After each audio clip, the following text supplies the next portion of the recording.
அனைவருக்கும் வணக்கம். 6ஆம் வகுப்பு புதிய சமச்சீர் புத்தகம், தமிழ் புத்தகம். அதில் இருக்கிற 4வது இயல் பகுதியிலிருந்து நம்ம இன்றைக்கி லைன் பை லைன் கொஷின் பார்க்க போகிறோங்க.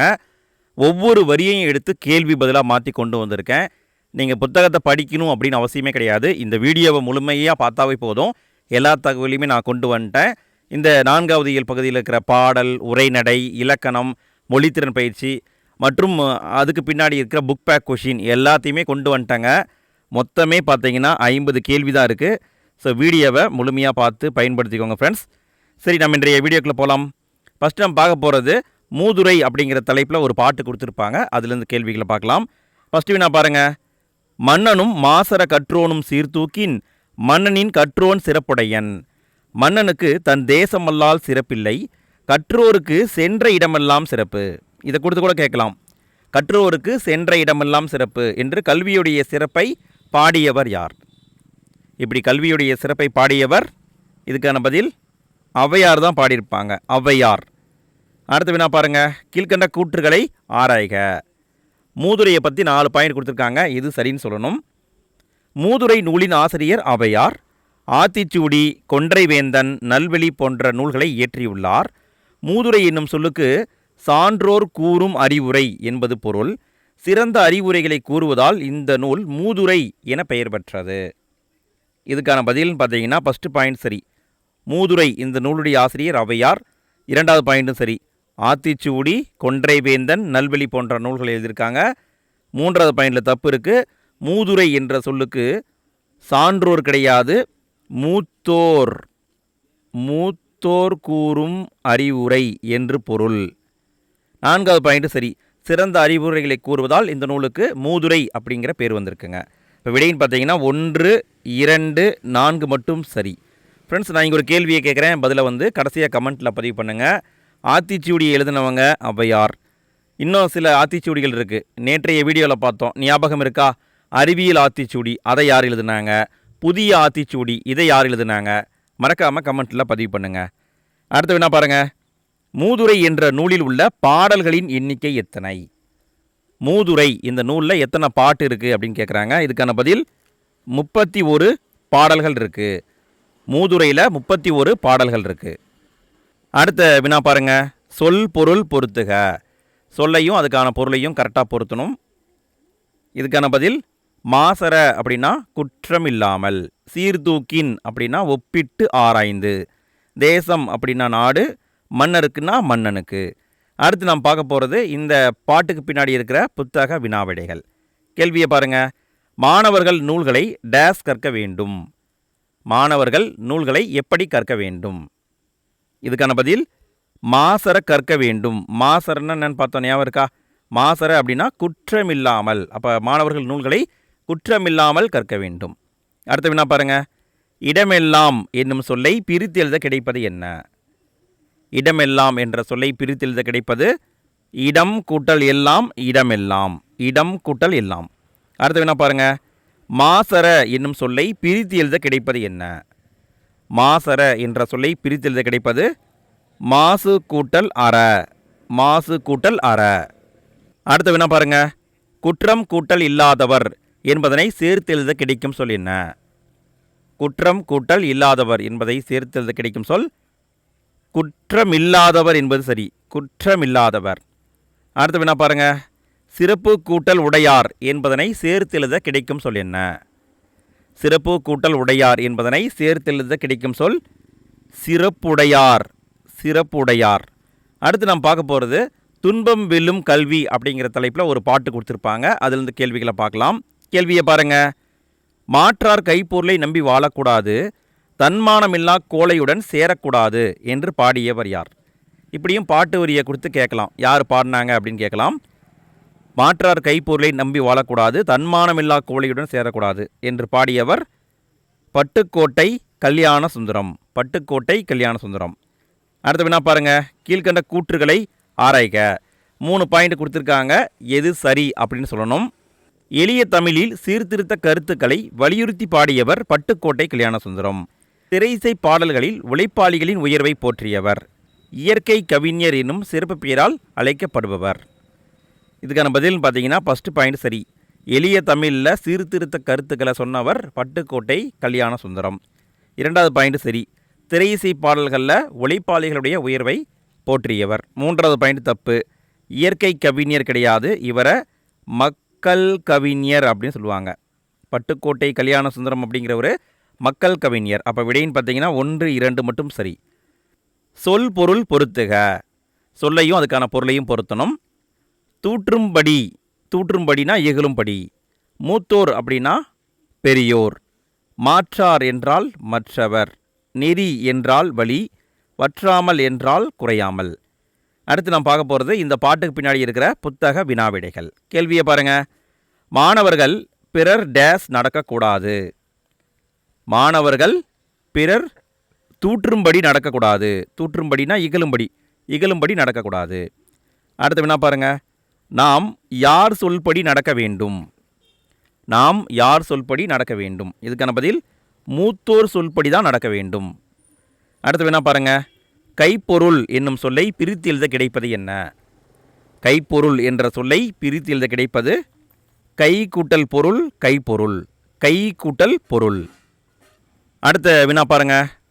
மானம் கூட்டல் இல்லா என்பதனை சேர்த்து எழுத கிடைக்கும் சொல் என்ன. மானம் கூட்டல் இல்லா, இதை சேர்த்து எழுதுனா மானம் இல்லா அப்படிங்கிறது வருங்க.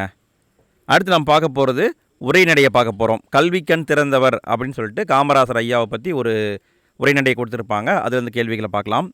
கேள்வியை பாருங்கள். காமராசருடைய திட்டங்களை ஆராய்க.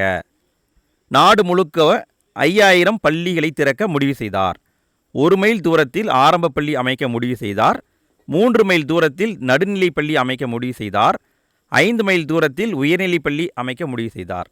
இது நல்லா பாருங்கள் ஃப்ரெண்ட்ஸ். இதை எப்படி எக்ஸாமில் கேட்பாங்கன்னா மைலா கிலோமீட்டரா அப்படின்னு கேட்கலாம். அல்லது என்ன பண்ணுவாங்கன்னா ஆரம்ப பள்ளி, உயர்நிலை பள்ளி, நடுநிலை பள்ளின்னு சொல்லிட்டு மாற்றி மாற்றி, அதாவது இந்த தொடரை மாற்றி மாற்றி கேட்பாங்க. நீங்கள் நல்லா பார்த்து வச்சுக்கணும். இதுக்கான விடையை பார்க்கலாங்களா? ஃபஸ்ட்டு பாயிண்டில் தப்பு இருக்குதுங்க. நாடு முழுக்க 50,000 பள்ளிகளை திறக்கணும் அப்படின்னு முடிவு பண்ணியிருப்பார். 5,000 கிடையாது, 50,000 பள்ளிகள். 2வது பாயிண்ட் சரி. 1 மைல் தூரத்தில் ஆரம்ப பள்ளியை அமைக்கணும். இதுவும் சரி. 3 மைல் தூரத்தில் நடுநிலை பள்ளியை அமைக்கணும். இந்த பாயிண்ட்டும் சரி. 5 மைல் தூரத்தில் உயர்நிலை பள்ளியை அமைக்கணும். அப்போ விடைன்னு பார்த்தீங்கன்னா 2, 3, 4 மட்டும் சரி. அடுத்த வினா பாருங்கள். காமராசர் கல்வித்துறை விதிகளை மாணவர்களுடைய நலனுக்காக மாற்றிய இடம் எது. கல்வித்துறை விதி இருக்கா? இங்கே பார்த்தோம் இல்லைங்களா? 1 மைல் தூரத்தில் ஆரம்ப பள்ளி, 3 மைல் தூரத்தில் நடுநிலை பள்ளி, 5 மைல் தூரத்தில் உயர்நிலை பள்ளின்னு பார்த்தோம் இல்லைங்களா? இந்த விதிகளை எங்கே மாற்றினார் அப்படின்னு கேட்குறாங்க. இதுக்கான பதில் பரமக்குடிங்கிற இடத்துல ஒரு பாலம் போயிட்டுருக்கும். அங்கே தான் விதியை மாற்றியிருப்பார். இயற்கை தடை இருந்தால் அங்கே இந்த 3 கிலோமீட்டரு 5 கிலோமீட்டருங்கிற ரூல்ஸு பொருந்தாது அப்படின்னு கொண்டு வந்திருப்பாங்க. பரமக்குடி என்பது சரி. அடுத்த என்ன பாருங்கள். காமராசரை கல்விக்கண் திறந்தவர் என்று பாராட்டியவர் யார். காமராசரை கல்விக்கண் திறந்தவர் என்று பாராட்டியவர் யார். இதுக்கான பதில் தந்தை பெரியார் அவர்கள் தான் பாராட்டியிருப்பாங்க. தந்தை பெரியார். அடுத்த வினா பாருங்கள். காமராசருடைய சிறப்பு பெயர்களில் சரியானது எது. காமராசருடைய சிறப்பு பெயர்களை கொடுத்துருக்காங்க. எது சரின்னு சொல்லணும். பெருந்தலைவர், படிக்காத மேதை, இது கரெக்டுங்க. கர்ம வீரர், கருப்பு காந்தி, இதுவும் சரி. ஏழை பங்காளர், தலைவர்களை உருவாக்குபவர், இதுவும் சரி. பெருந்தமிழர், இது தப்பு. அரசை உருவாக்குபவர், இதுவும் தப்பு. அப்போ இதுதான் தவறு. அப்போ விடைன்னு பார்த்தீங்கன்னா 1, 2, 3 மட்டும் சரி. அடுத்த வினா பாருங்கள். கீழ்கண்ட கூற்றுகளை ஆராய்க. 3 பாயிண்ட் கொடுத்துருக்காங்க. எது சரின்னு சொல்லணும். காமராசர் முதலமைச்சராக பதவியேற்ற நேரத்தில் ஏறக்குறைய 5000 தொடக்கப்பள்ளிகள் மூடப்பட்டிருந்தன. காமராசர் அவற்றை உடனடியாக திறக்க ஆணையிட்டார். மாநிலம் முழுவதும் அனைவருக்கும் இலவச கட்டாய கல்விக்கான சட்டத்தை இயற்றி தீவிரமாக நடைமுறைப்படுத்தினார். இதுக்கான பதில்னு பார்த்தீங்கன்னா ஃபஸ்ட்டு பாயிண்டில் தப்பு இருக்குதுங்க. காமராசர் முதலமைச்சராக பதவியேற்ற நேரத்தில் ஏறக்குறைய 6000, நல்லா கவனிங்க, 6000 தொடக்கப்பள்ளிகள் மூடப்பட்டிருக்கும். 5000 கிடையாது, 6000ங்க. 2வது பாயிண்ட்டு சரி. காமராசர் அவற்றை உடனடியாக திறக்க ஆணையிட்டார். 3வது பாயிண்ட்டு சரி. மாநிலம் முழுவதும் அனைவருக்கும் இலவச கட்டாய கல்விங்கிற சட்டத்தை கொண்டு வந்து அதை தீவிரமாக நடைமுறைப்படுத்தினார். அப்போ விடைன்னு பார்த்தீங்கன்னா 2, 3 மட்டும் சரி. அடுத்து வேணா பாருங்கள். பள்ளிகளில் ஏற்ற தாழ்வு இன்றி குழந்தைகள் கல்வி கற்க காமராசர் கொண்டு வந்த திட்டம் என்ன. காமராசர் ஐயா ஏற்றத்தாழ்வு இல்லாமல் படிக்க என்ன திட்டம் கொண்டு வந்தாருன்னு கேட்குறாங்க. இதுக்கான பதில் இலவச சீருடை திட்டம். இதில் நல்லா கவனிங்க, மதிய உணவு திட்டம் இதுவும் காமராசர் கொண்டு வந்தார். இலவச கட்டாய கல்வி திட்டம் இதையும் கொண்டு வந்தார். இலவச சீருடை திட்டம் இதையும் கொண்டு வந்தார். இங்கே விடைன்னு பார்த்தீங்கன்னா இலவச சீருடை திட்டம் தான் சரி. அடுத்த வினா பாருங்கள், சரியான கூற்றை கண்டறிக.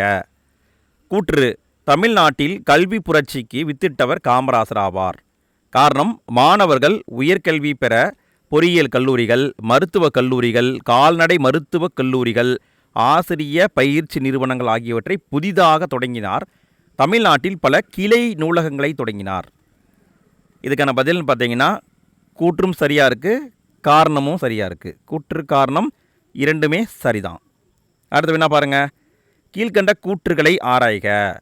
4 பாயிண்ட் கொடுத்துருக்காங்க, எது சரின்னு சொல்லணும். மதுரை பல்கலைக்கழகத்திற்கு மதுரை காமராசர் பல்கலைக்கழகம் என பெயர் சூட்டப்பட்டது. நடுவண் அரசு 1978 பாரத ரத்னா விருது வழங்கியது. காமராசர் வாழ்ந்த சென்னை இல்லம், விருதுநகர் இல்லம் ஆகியன அரசுடைமை ஆக்கப்பட்டு நினைவு இல்லங்களாக மாற்றப்பட்டன. சென்னை மெரினா கடற்கரையில் சிலை நிறுவப்பட்டது. இதுக்கான பதில்னு பார்த்தீங்கன்னா ஃபஸ்ட்டு பாயிண்ட் சரி, மதுரையில் தான் காமராசர் பல்கலைக்கழகம் இருக்குது. 2வது பாயிண்டில் தப்பு இருக்குதுங்க. 1976 தான் பாரத ரத்னா விருது கொடுத்துருப்பாங்க. 3வது பாயிண்ட் சரி, அவருடைய சென்னை இல்லம் விருதுநகர் இல்லத்தை நாட்டு உடைமையாக மாற்றியிருக்காங்க. 4வது பாயிண்ட் சரி, சென்னை மெரினா கடற்கரையில் சிலை வச்சுருக்காங்க. அப்போ பார்த்தீங்கன்னா 1, 3, 4 மட்டும் சரி. அடுத்த வினா பாருங்கள், கீழ்கண்ட கூற்றுகளை ஆராய்க. 3 பாயிண்ட் கொடுத்துருக்காங்க, எது சரின்னு சொல்லணும். சென்னையில் உள்ள உள்நாட்டு விமான நிலையத்திற்கு காமராசர் பெயர் சூட்டப்பட்டுள்ளது. கன்னியாகுமரியில் காமராசருக்கு மணிமண்டபம் 2/10/2000 ஆண்டு அமைக்கப்பட்டது. ஆண்டுதோறும் காமராசர் பிறந்த நாளான ஜூலை 10ஆம் நாள் கல்வி வளர்ச்சி நாளாக கொண்டாடப்படுகிறது. இதுக்கான பதில்னு பார்த்தீங்கன்னா ஃபஸ்ட்டு பாயிண்ட் சரி, சென்னையில் இருக்கிற உள்நாட்டு விமான நிலையம். நல்லா கவனிங்க, வெளிநாட்டு விமான நிலையமா உள்நாட்டு விமான நிலையமா நல்லா பார்த்துக்கோங்க. உள்நாட்டு விமான நிலையத்துக்கு தான் காமராசர் ஐயாவுடைய பேர் வச்சுருக்காங்க. 2வது பாயிண்ட் சரி, கன்னியாகுமரியில் காமராசர் ஐயாவுக்கு மணிமண்டபம் இருக்குது. 2/10/2000 அதை அமைச்சிருக்காங்க. 3வது பாயிண்டில் தப்பு இருக்குது. காமராசர் ஐயாவுடைய பிறந்தநாள் ஜூலை 15. ஜூலை 15 அப்படிங்கிறது கல்வி வளர்ச்சி நாளாக கொண்டாடப்படுகிறது. அப்போ விடைன்னு பார்த்தீங்கன்னா 1, 2 மட்டும் சரிங்க. அடுத்து நான் பார்க்க போகிறது புத்தக வினாவிடைகள். இந்த உரைநடையிலிருந்து கேட்டிருப்பாங்க இல்லைங்களா, அந்த கேள்விகளை பார்க்க போகிறோம். கேள்வியை பாருங்கள், பள்ளிக்கூடம் செல்லாததற்கு ஆடு மேய்க்கும் சிறுவர்கள் கூறிய காரணம் என்ன? பள்ளிக்கூடம் செல்லாததற்கு ஆடு மேய்க்கும் சிறுவர்கள் கூறிய காரணம், எங்கள் ஊரில் பள்ளிக்கூடம் இல்லை. அடுத்து வேணா பாருங்கள், பசியின்றி என்னும் சொல்லை பிரித்து எழுத கிடைப்பது என்ன? பசியின்றி என்னும் சொல்லை பிரித்து எழுத கிடைப்பது பசி கூட்டல் இன்றி பசியின்றி. பசி கூட்டல் இன்றி. அடுத்த வினா பாருங்க, படிப்பறிவு என்னும் சொல்லை பிரித்து எழுத கிடைப்பது என்ன? படிப்பறிவு என்னும் சொல்லை பிரித்து எழுத கிடைப்பது படிப்பு கூட்டல் அறிவு படிப்பறிவு. அடுத்த வினா பாருங்க, காடு கூட்டல் ஆறு என்பதனை சேர்த்து எழுத கிடைக்கும் சொல் என்ன? காடு கூட்டல் ஆறு என்பதனை சேர்த்து எழுத கிடைக்கும் சொல் காடு கூட்டல் ஆறு காட்டாறு. காட்டாறு அப்படின்னு வருங்க. அடுத்து நாம் பார்க்க போகிறது விரிவானம். நூலகம் நோக்கி அப்படிங்கிற தலைப்பில் அண்ணா நூற்றாண்டு நூலகத்தை பற்றி ஒரு கட்டுரை கொடுத்துருப்பாங்க, அதை நம்ம பார்க்கலாம். கேள்விகளை பாருங்கள். கற்றது கைமண் அளவு கல்லாதது உலகளவு என்று பாடியவர் யார்? யார் அப்படின்னு புக்கில் கொடுத்துருக்க மாட்டாங்க, பட் தெரிஞ்சுக்கோங்க. கற்றது கைமண் அளவு கல்லாதது உலகளவு என்று பாடியவர் ஔவையார் தான் பாடியிருப்பாங்க. அடுத்து வேணா பாருங்கள், கீழ்கண்ட கூற்றுகளை ஆராய்க. 3 பாயிண்ட் கொடுத்துருக்காங்க, எது சரின்னு சொல்லணும். அண்ணா நூற்றாண்டு நூலகம் ஆசிய கண்டத்தின் 2வது பெரிய நூலகமாகும். இது தரை தளத்தோடு 8 அடுக்குகளை கொண்டது. இதன் பரப்பளவு 10 ஏக்கர். இதுக்கான பதில்னு பார்த்தீங்கன்னா ஃபஸ்ட்டு பாயிண்ட் சரி. அண்ணா நூற்றாண்டு நூலகம் ஆசிய கண்டத்துடைய 2வது பெரிய நூலகம். 2வது பாயிண்ட் சரி, தரைத்தளத்தோட 8 அடுக்குகளை கொண்டது. 3வது பாயிண்டில் தப்பு இருக்குங்க, பரப்பளவும் 8 ஏக்கர் தான். அப்போ விடைன்னு பார்த்தீங்கன்னா 1, 2 மட்டும் சரி. 1, 2 சரி. அடுத்து வினா பாருங்கள், கீழ்கண்ட கூற்றுகளை ஆராய்க. 3 பாயிண்ட் கொடுத்துருக்காங்க, எது சரின்னு சொல்லணும். ஆசிய கண்டத்தின் மிகப்பெரிய நூலகம் ஜப்பானில் உள்ளது. முனைவர் இரா அரங்கநாதன் நூலக விதிகளை உருவாக்கியவர். இவர் இந்திய நூலகவியலின் தந்தை. என்று அழைக்கப்படுகிறார். இதுக்கான பதில்னு பார்த்தீங்கன்னா ஃபஸ்ட்டு பாயிண்டில் தப்பு இருக்குது. ஆசிய கண்டத்துடைய மிகப்பெரிய நூலகம் ஜப்பானில் இல்லை. எங்கே இருக்குங்க? இது சீனாவில் உள்ளது. இரண்டாவது பாயிண்ட் சரி. முனைவர் ரா அரங்கநாதன் தான் நூலக விதிகளை உருவாக்கினார். மூன்றாவது பாயிண்ட் சரி. இவரை இந்திய நூலகவியலின் தந்தை என்று அழைப்பார்கள். அப்போ விடைன்னு பார்த்தீங்கன்னா 2, 3 மட்டும் சரி. அடுத்த வினா பாருங்கள். அண்ணா நூற்றாண்டு நூலகத்துடைய தரைத்தளத்தை பற்றி ஆராய்க. தரைத்தளத்தை பற்றி கொடுத்துருக்காங்க. 3 பாயிண்ட் கொடுத்துருக்காங்க. எது சரின்னு சொல்லணும். தரைத்தளத்தில் பார்வை திறன் குறைபாடு உடையவருக்கான பிரிவு உள்ளது. அவர்கள் தொட்டு பார்த்து படிப்பதற்கான பிரெய்லி நூல்கள் உள்ளன. கேட்டு அறிய ஒளி வடிவ நூல்கள் குறுந்தகடுகள் வடிவில் உள்ளன. இங்கு பிரெய்லி எழுத்தில் நூல்களை உருவாக்கும் கருவியும் உள்ளது. படியெடுக்கும் வசதியும் உள்ளது. இதுக்கான பதில்னு பார்த்தீங்கன்னா அனைத்துமே சரிதாங்க. தரைத்தளம் அப்படின்னாவே அது பார்வை திறன் குறைபாடு உள்ளவங்களுக்காகத்தான். அவங்க எப்படி படிப்பாங்க? பிரெய்லி அப்படிங்கிற நூல்களை தான் படிப்பாங்க. அப்போ பார்த்தீங்கன்னா அனைத்தும் சரி என்பதுதான் ஆன்சர். அடுத்த கேள்வியை பாருங்கள். அண்ணா நூற்றாண்டு நூலகத்துடைய முதல் தளத்தை பற்றி ஆராய்க. முதல் தளத்தை பற்றி 4 பாயிண்ட் கொடுத்துருக்காங்க. எது கரெக்டுன்னு சொல்லணும். முதல் தளம் குழந்தைகளுக்காக சிறப்பாக உருவாக்கப்பட்ட பகுதி. குழந்தைகள் மகிழ்ச்சியான சூழலில் படிப்பதற்காக செயற்கை மரம் ஒன்று அமைக்கப்பட்டு உள்ளது. இங்கு 20,000க்கும் மேற்பட்ட பல்லூடக குறுந்தகடுகள், அதாவது சீடிங்க, குழந்தைகளுக்காக சேகரித்து வைக்கப்பட்டுள்ளன. பிற நாடுகளிலிருந்து திரட்டப்பட்ட 20,000க்கும் மேற்பட்ட நூல்கள் இங்கு உள்ளன. இதுக்கான பதில் ஃபஸ்ட்டு பாயிண்ட் சரி. முதல் தளம் அப்படிங்கிறது குழந்தைகளுக்காக சிறப்பாக உருவாக்கப்பட்ட பகுதி. இரண்டாவது பாயிண்ட் சரி. முதல் தளத்தில் குழந்தைகள் மகிழ்ச்சியாக படிக்கணும் அப்படிங்கிறதுக்காக செயற்கையான மரத்தை உருவாக்கியிருக்காங்க. மூன்றாவது பாயிண்ட் சரி. இங்கு 20,000க்கும் மேற்பட்ட பல்லூடக குறுந்தகடுகள், அதாவது சிடி இருக்குது. நான்காவது பாயிண்டில் தப்பு இருக்குங்க. பிற நாடுகளிலிருந்து திரட்டப்பட்ட 20,000க்கும் மேற்பட்ட நூல்கள் கிடையாது, 50,000த்திற்கும் மேற்பட்ட நூல்கள் தான் இங்கே வச்சுருக்காங்க. பார்த்தீங்கன்னா 1, 2, 3 சரிங்க. ஆப்ஷன் தப்பாக இருக்குது, பரவாயில்ல பார்த்துக்கோங்க. 1, 2, 3 சரி. அடுத்த வினா பாருங்கள். அண்ணா நூற்றாண்டு நூலகத்துடைய 7ஆம் தளத்தை பற்றி ஆராய்க. 7வது தளத்தில் என்ன இருக்குங்க? 3 பாயிண்ட் கொடுத்துருக்காங்க. எது சரின்னு சொல்லணும். 7ஆம் தளத்தில் அரசு கீழ்த்திசை சுவடிகள் நூலகம் உள்ளது. பழமையான ஓலைச்சுவடிகள் சேகரித்து பாதுகாப்பாக வைக்கப்பட்டு உள்ளன. இதே தளத்தில் வரலாறு, புவியியல், சுற்றுலா நூல்களும் உள்ளன. இதுக்கான பதில்னு பார்த்தீங்கன்னா ஃபஸ்ட்டு பாயிண்ட் சரி. 7ஆம் தளத்தில் தான் அரசு கீழ்த்திசை சுவடிகள் நூலகம் உள்ளது. டைரெக்டாகவே கேட்கலாம் சரிங்களா. 7ஆம் தளத்தில் என்ன இருக்குதுன்னு கேட்கலாம். அரசு கீழ்த்திசை சுவடிகள் நூலகம் எங்கே இருக்குது அப்படின்னு கேட்கலாம். 7ஆம் தளத்தில் இருக்குது. இங்கே தான் பழமையான ஓலைச்சுவடிகளை சேகரித்து வச்சுருக்காங்க. இங்கே வரலாறு, புவியியல், சுற்றுலா நூல்களும் இருக்குது. அப்போ விடைன்னு பார்த்தீங்கன்னா அனைத்தும் சரி என்பது ஆன்சர். அடுத்த வினா பாருங்கள். அண்ணா நூற்றாண்டு நூலகத்துடைய தளங்களை பொறுத்துக. எந்த தளத்தில் என்ன இருக்குது அப்படின்னும் கேட்கலாம். இதுக்கான பதில் தரைத்தளத்தில் சொந்த நூல் படிப்பகமும் பிரெய்லி நூல்களும் இருக்குது. பிரெய்லி நூல்கள் யாருக்கானது? பார்வை குறைபாடு உள்ளவங்களுக்கானது.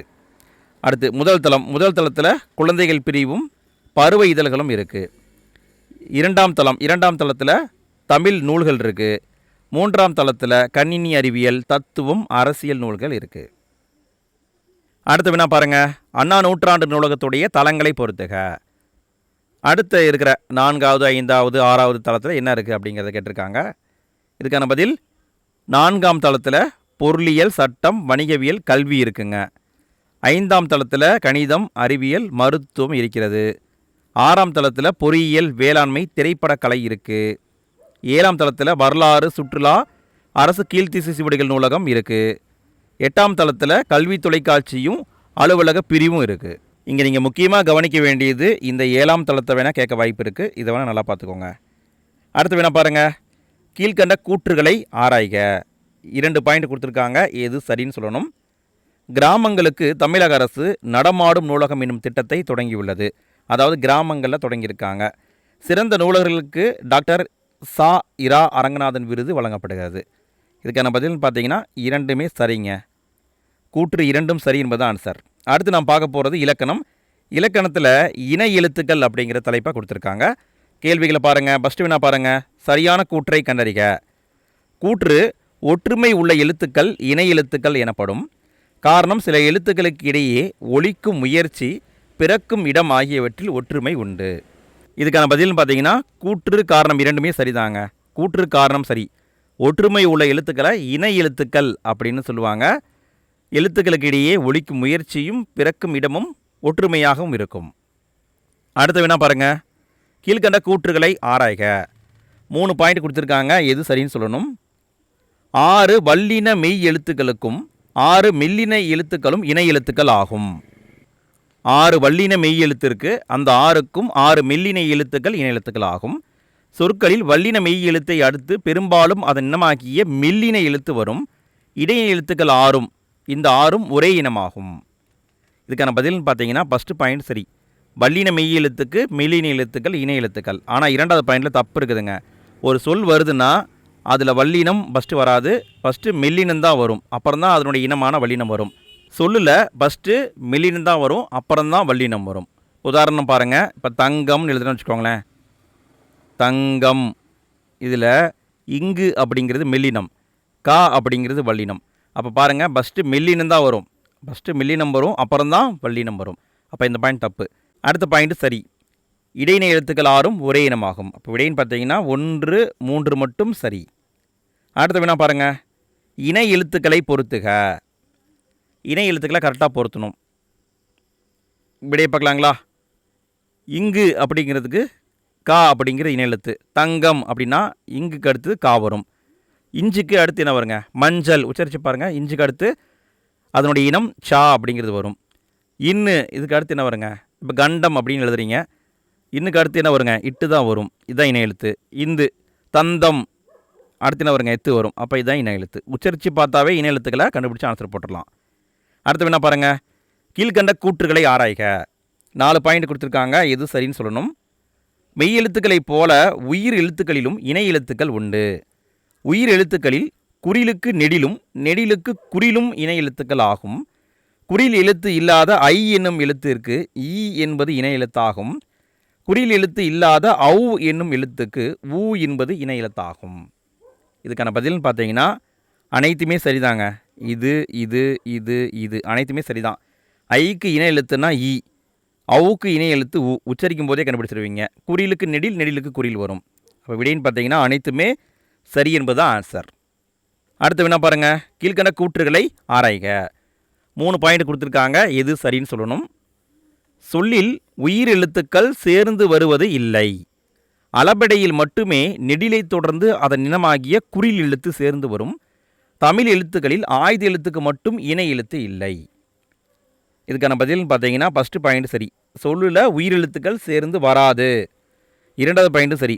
அளபடையில் மட்டும்தான் நெடிலை அடுத்து அதனுடைய இனமாகிய குறில் எழுத்து வரும். 3வது பாயிண்ட் சரி. தமிழ் எழுத்துக்களில் ஆயுத எழுத்துக்கு மட்டும் இணை எழுத்துக்கள் இல்லை. அப்போ விடைன்னு பார்த்தீங்கன்னா அனைத்தும் சரி என்பது ஆன்சர். அடுத்து நாம் பார்க்க போகிறது புத்தக வினாவிடைகள். கேள்வியை பாருங்கள். மெல்லினத்துக்கான இணை எழுத்து இடம்பெறாத சொல்லியது. மெல்லினத்துக்கான இணை எழுத்து இடம்பெறாத சொல்லியது. இன்ச்சு அப்படிங்கிறது மெல்லினம், அடுத்து சா வந்திருக்கு. இந்து மெல்லினம், தா வந்திருக்கு. இம்மு அடுத்து பி வந்திருக்கு. கண்ணில் இந்த இன் பாருங்கள், இன்னுக்கு அடுத்து இந்த இணை எழுத்து வரல. இணை எழுத்து என்ன வந்திருக்கணுங்க? இன்னுக்கு அடுத்து இட்டு வந்திருக்கணும், அப்போ வரல. அப்போ இதுதான் ஆன்சர். அடுத்து வேணா பாருங்கள். தவறான சொல்லை வட்டமிடுக. இதுக்கான பதில்னு பார்த்தீங்கன்னா கண்டுபிடிச்சிருப்பீங்க. வென்றான். இந்திரா வருமா? இந்திரா வராது, இந்தரா வந்திருக்கணும். அப்போ இதுதான் தவறு. அடுத்த வினா பாருங்கள். ஆற்றவும் கற்றார் அறிவுடையார் அஃதுடையார் நாற்றிசையும் செல்லாத நாடு இல்லை, அந்த நாடு வேற்று நடா ஆகா தமவே ஆகும். ஆயினால் ஆற்றுனா வேண்டுவது இல். இந்த வரியை கொடுத்து கூட கேட்கலாங்க. ஆற்றுனா வேண்டுவது இல். இந்த பாடல் இடம்பெற்ற நூல் என்ன? ஆற்றுனா வேண்டுவது இல். இதுக்கான பதில் பழமொழி 400 இடம்பெற்றிருக்கும். பழமொழி 400. அடுத்து நாம் பார்க்க போகிறது கலைச்சொற்களை பொறுத்துக. ரொம்ப சிம்பிளாக தான் இருக்குது, பொறுத்துங்க பார்க்கலாம். விடையை பார்க்கலாங்களா? இ லைப்ரரி அப்படின்னா மின் உலகம். இ புக்குனா மின் நூல். இ மெகசின் அப்படின்னா மின் இதழ்கள். இ மெயில்னா மின் அஞ்சல். அடுத்து வேணா பாருங்கள். கலைச்சொற்களை பொறுத்துக. ஃப்ரெண்ட்ஸ், இதோட வீடியோ முடியுதுங்க. இந்த பகுதியில் இருக்கிற அனைத்தையுமே கேள்வியாக கொண்டு வந்திருக்கேன். மொத்தம் 48 கேள்வியை பார்த்துருக்கோம். இந்த 48 கேள்வியில் உங்களுக்கு எத்தனை கேள்விக்கு ஆன்சர் தெரிஞ்சது மறக்காமல் கமெண்ட்டில் பதிவு பண்ணுங்கள். ஃப்ரெண்ட்ஸ், நம்மளுடைய சேனல் பிடிச்சிருந்தாலும் வீடியோ பிடிச்சிருந்தாலும் லைக் போடுங்க ஃப்ரெண்ட்ஸ். நிறைய பேர் வீடியோவை பார்க்குறீங்க, ஆனால் லைக் போட மறந்துடுறீங்க. லைக் போடுங்க, கமெண்ட் பண்ணுங்கள், உங்கள் கருத்துக்களை என்னங்கிறத தெரிவிங்க. அப்போ தான் எனக்கும் தெரியும். வீடியோ உங்கள் ஃப்ரெண்ட்ஸ்க்கும் ஷேர் பண்ணுங்கள். ஃபஸ்ட்டு கமெண்ட்டில் இது வரைக்கும் நம்ம போட்ட வீடியோக்கான லிங்க்கை கொடுத்துருக்கேன், மறக்காமல் கிளிக் பண்ணி அதையும் பார்த்துருங்க. சரி, கடைசி வினாவை பார்க்கலாங்களா? கடைசி சுருக்கில் சரியாக பொருத்தணும். இதுக்கான பதில் எஸ்கலேட்டர் அப்படின்னா மின் படிக்கட்டு, லிஃப்ட்டு அப்படின்னா மின் தூக்கி, காம்பேக்ட் டிஸ்க் சிடி அப்படின்னா குறுந்தகடு, லைப்ரரி அப்படின்னா நூலகம். அவ்வளோதான் ஃப்ரெண்ட்ஸ், இன்றைய வீடியோ சிறப்பாக முடிந்தது. அடுத்து நாளைக்கு வீடியோவில் இயல் 5லேருந்து கேள்விகளை பார்க்க போகிறோம். படிச்சுட்டு வந்துடுங்க. நாளைய வீடியோவில் அனைவரும் சந்திப்போம். அனைவருக்கும் நன்றி.